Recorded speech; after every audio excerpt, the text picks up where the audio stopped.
बिहार विधानसभा में जिस प्रकार से विपक्ष के निष्प्रिय नेता श्रीमान तेजस्वी प्रसाद यादव जी ने अभद्र भाषा का प्रयोग किया है, उससे राष्ट्रीय जनता दल का मूल विचार, इंडी गठबंधन और महागठबंधन का सिद्धांत, उनका चाल चरित्र और चेहरा बिहार और देश की सम्मानित जनता के सामने उजागर हो गया है। बाबा साहब पूज्य डॉक्टर भीमराव अंबेडकर जी के संविधान में आस्था रखने वाले प्रत्येक व्यक्ति को संविधान के आधार और संविधान के प्रावधान के आधार पर लिए गए निर्णयों का सम्मान करना भारतीय सम्मान ही माना जाता है। भारत की आदरणीय सम्मानीय न्यायपालिका ने बाबा साहब अंबेडकर के संविधान के प्रावधानों के आधार पर राष्ट्रीय जनता दल के राष्ट्रीय अध्यक्ष बिहार के पूर्व मुख्यमंत्री श्रीमान लालू प्रसाद यादव जी को गाय, भैंस, बकरी, मुर्गी के निवाला यानी कि चारा के चोरी के आरोप में कन्विक्ट किया है। लालू प्रसाद यादव जी सजायाफ्ता हैं। जो व्यक्ति सजायाफ्ता होता है वह अपराधी ही माना जाता है।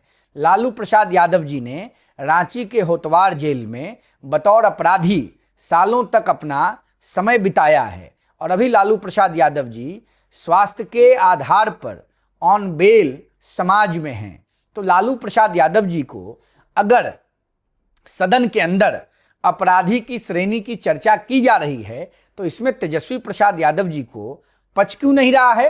भाई लालू यादव जी कन्विक्टेड हैं, राइट टू वोट का अधिकार उनके पास नहीं है। ना तो लालू प्रसाद यादव जी अपने मताधिकार का प्रयोग कर सकते हैं, ना ही लालू प्रसाद यादव जी मुखिया से लेकर राष्ट्रपति का चुनाव लड़ सकते हैं।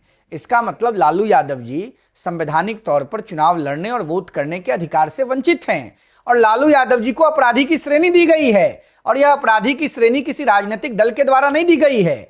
लालू यादव जी को यह श्रेणी भारत की माननीय न्याय व्यवस्था ने एक प्रक्रिया के तहत दिया है। तो तेजस्वी यादव को यह स्वीकार करना होगा कि लालू यादव एक अपराधी हैं और यह सत्य है। इसलिए तेजस्वी यादव को इतना हो हंगामा नहीं करना चाहिए। दूसरा महत्वपूर्ण बात, तेजस्वी यादव जी बिहार की सम्मानित जनता को मूर्ख बनाना बंद कीजिए। आप लोगों ने लंबे समय तक राज्य की जनता को मूर्ख बनाया है। बिहार को बर्बादी के रास्ते पर, बिहार को तंगहाली के रास्ते पर, बिहार को कंगाली के रास्ते पर ले जाने का श्रेय अगर किसी परिवार को जाता है तो वो श्रीमान लालू प्रसाद यादव जी के परिवार को जाता है। राष्ट्रीय जनता दल के कार्यकाल को राज्य की जनता कभी नहीं भूलेगी।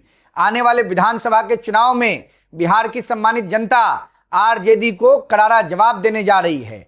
इंडी गठबंधन 10 सीटों की श्रृंखला को आगे नहीं कर पाएगा। जनता परेशान है और बिहार में जो पुनः आपराधिक गतिविधियां बढ़ी हैं, इसमें कहीं ना कहीं लालू यादव जी की संलिप्तता है और लालू यादव जी के संरक्षण में उनके पुत्र बाबू तेजस्वी यादव को जबरिया मुख्यमंत्री बनाने के लिए अदृश्य शक्तियां बिहार को जंगल राज में धकेलने का षड्यंत्र कर रही हैं, जो कभी संभव नहीं है।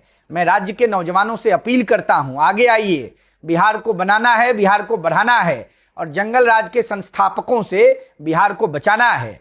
तभी जाकर के देश बढ़ेगा और बिहार की प्रगति सुनिश्चित होगी। और तेजस्वी जी, आपसे मैं आग्रह करता हूं, भाषा की मर्यादा पर चिंतन कीजिए। क्या बोल रहे हैं इसका विश्लेषण कीजिए और बाबा साहब अंबेडकर के संविधान में विश्वास रखिए और संविधान के प्रावधान को और उसके प्रावधानों के आधार पर लिए गए निर्णयों का स्वागत कीजिए। और वह निर्णय है कि आपके पिताजी अपराधी हैं और बाबा साहब अंबेडकर के संविधान के आधार ने उन्हें अपराधी घोषित किया है।